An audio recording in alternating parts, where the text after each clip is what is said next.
పిఠాపురం నియోజకవర్గం కొత్తపల్లి మండలం ఉప్పాడ గ్రామం మాయాపట్నంలో సముద్ర కోతకు గురై మత్స్యకారులు ఇల్లులు సముద్రంలో కొట్టుకుపోవడంతో పవన్ కళ్యాణ్ గారి ఆదేశాల మేరకు పిఠాపురం ఇన్ఛార్జ్ మర్రెడ్డి శ్రీనివాసరావు గారు సందర్శించి వారికి ధైర్యం చెప్పి పవన్ కళ్యాణ్ గారి దృష్టికి తీసుకెళ్తానని సంఘీభావం తెలిపారు. ఈ కార్యక్రమంలో పిఠాపురం నియోజకవర్గ నాయకులు మత్స్యకార నాయకుడు వాటర్ ధనబాబు గారు, డాక్టర్ జ్యోతుల శ్రీనివాస్ గారు, తెలగంశెట్టి వెంకటేశ్వరరావు గారు, మొరాలశెట్టి సునీల్ కుమార్ గారు, చిన్న బాబు గారు, రంగబాబు గారు, పిల్ల శ్రీధర్ గారు, శివశంకర్ గారు, అప్పాజీ గారు, మారిశెట్టి బుజ్జి గారు, సాన నాగు గారు, గంధం నాగేంద్ర పాల్గొన్నారు.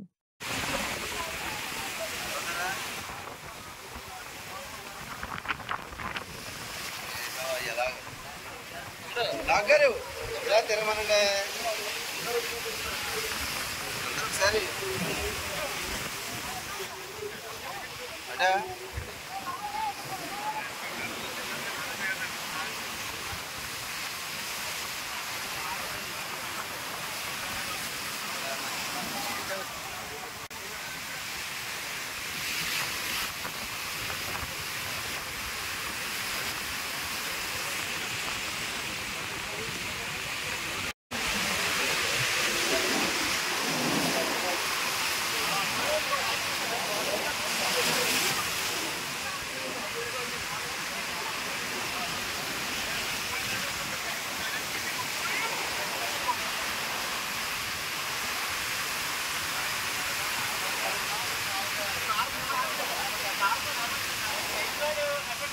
Gracias.